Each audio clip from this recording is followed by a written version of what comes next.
Welcome to the channel. I am Saul, the creator of Summoner's Nexus, a brand new indie TCG that's hopefully going to be coming out soon. It's completely digital and the open beta will be in the near future if it isn't out already, but I'm recording this in advance. Now, as development continues and we get closer day after day to the release of the game, I wanted to start putting out content, information, notes about the various decks in the game to get people prepared for it. Today we will be talking about the Ancient Beast subset using this draft build that I've got here. If you enjoy this video, please don't forget to subscribe to stay up to date on development news for the game. Join our Discord community to, get involved with the community, and leave a like because it helps us to get more reach for this video and the game as a whole. So the Ancient Beast subset, this is probably my favorite deck in the game.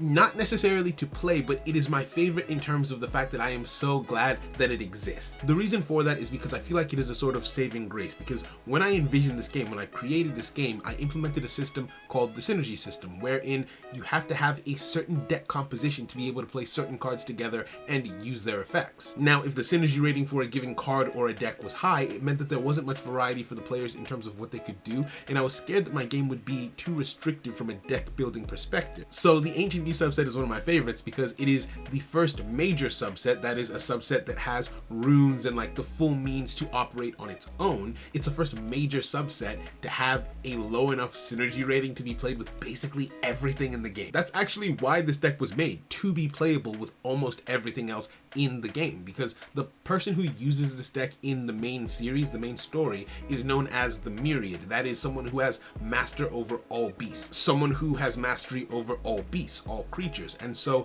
it only makes sense that in the deck that is based on his subset, that you would be able to mix it and bring other things under your command and under your control when you pilot the deck. So that's why it's my favorite, because its theme prevails even when you're building the deck, right? When you're building the deck, you're thinking, okay, I can control anything, I can use anything. And then the theme also extends to the card's actual effects. Now, it was one of the first decks where I made it so that every card in the deck had the exact same effect, which is Ally of the Ancients. Now, this is an ability that makes it so that when you destroy an enemy card by battle, you subjugate it and you create a token with the exact same original stats that that card had on the field and summon it under your command. Again, the idea here being that you are taming beasts, you are subjugating them, you are ruling over them, and so it's a very fun deck to pilot. When I created it, I fully intended for it to be a complete aggro deck, right? There's only one card in the deck that even has defense points, which is this one, right? But the idea there is, okay, well, if this card is supposed to be mixed in with other things, you can add in your defense later, right? It doesn't need to be part of the equation. And I could not have been more wrong, because this deck in testing became part of a tier 0 defensive strategy. You see, this deck is the one that made me realize that despite being the creator of the game, there are things that I won't see. I don't know everything about this game.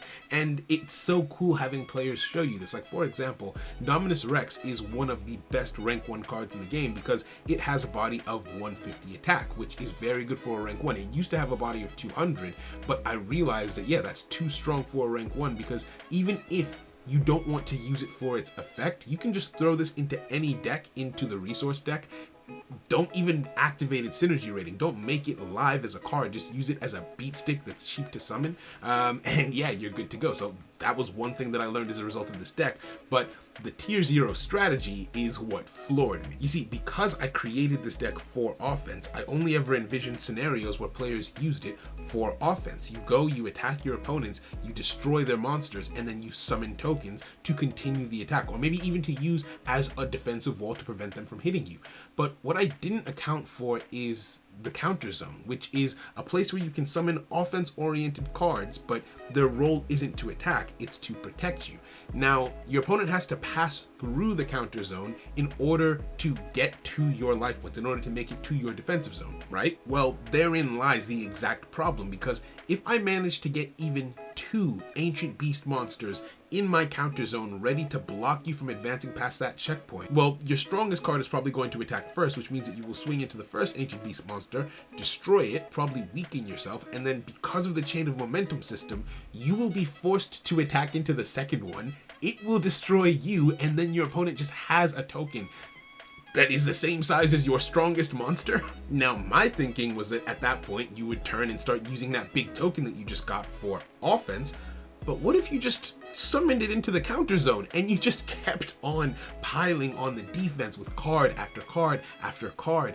to the point where your opponent never got through. Every time it looks like they're about to, they end up accidentally generating a token when they are inevitably forced to attack one of your ancient beast monsters and get destroyed in the process. So the ability to generate these tokens defensively actually broke the game. There was no strategy that existed that could get past that wall before it was just too big to even imagine clear. As a result, the deck had to be nerfed, and so Ally of the Ancients now has a requirement that says you have to be the one declaring an attack for it to generate a token, right? Because it was just too much. But then you might ask, okay, well, the one defensive card that exists in the deck, what about her? Because she's never going to declare an attack. She still has the original version of Ally of the Ancients, now called Ally of the Ancients Plus, which states that when this card destroys an opponent's card by battle, doesn't matter how it gets destroyed, you get to generate a token.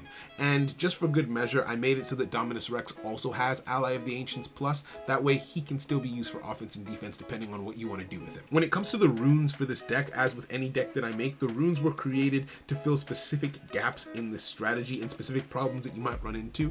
And the reason why I like making runes like that is because, well, it makes it feel like, okay, the weaknesses that my deck may have, I can fill them, but I have to be skilled in how I go about it, because runes can only be used once. And if you put them on the field on a turn where they aren't used, they go to the graveyard at the end of that turn. So you have to really pick your moments, and so you're rewarded for skill, and you get to feel your deck being almost more whole as a result of timing those things well, and you are punished for not doing that.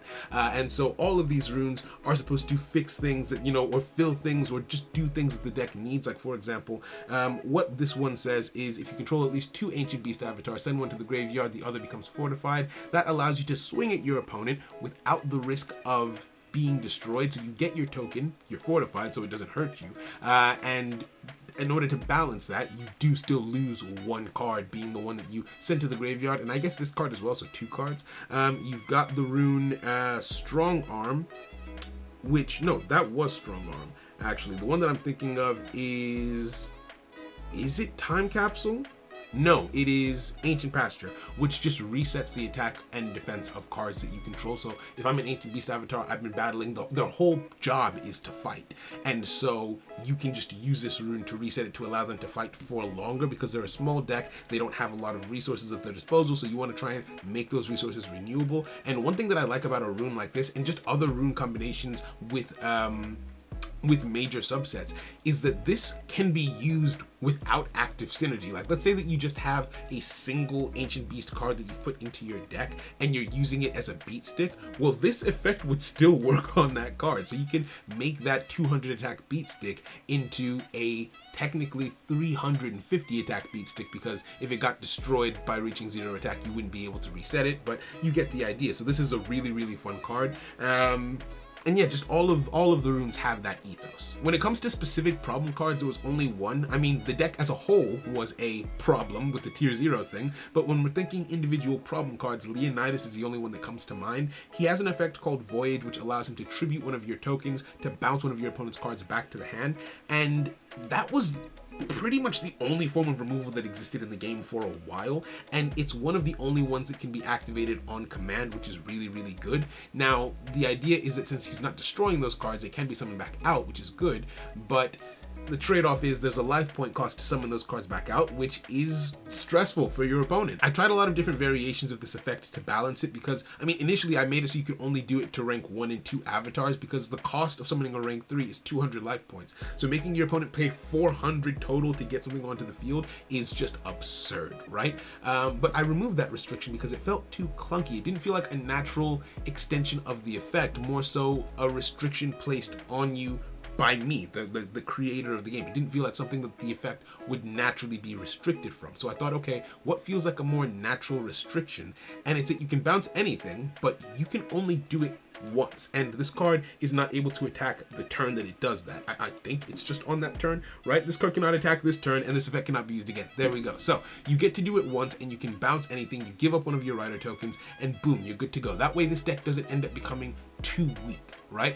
In truth, it would still be pretty strong even without Voyage because of the whole token thing, but what you find is that because people know that the Ancient Beast will make tokens if they manage to destroy you, they will do anything in their power to stop you from making even one token. And so it really is a struggle sometimes. They actually have a rune dedicated to that specific problem where if you've got 3 Ancient Beast avatars, you can just make yourself a token for the price of freedom to start using some of your effects, because a lot of those effects are token based. But yeah, that is more or less everything I have to say on the Ancient Beast subset. It's genuinely one of my favorite things that exists in this game. If you enjoyed this video, please subscribe to the channel. You'll get more updates on the game as development continues. Join the Discord community. You'll be kept up to date on when you can play the game, and leave a like, I guess. I'm bad at the YouTube things. I've been doing this for a while, but I'm still bad at the YouTube things. Leave a like because it helps us to send the video out to more people, and overall, just have a wonderful day. Take care.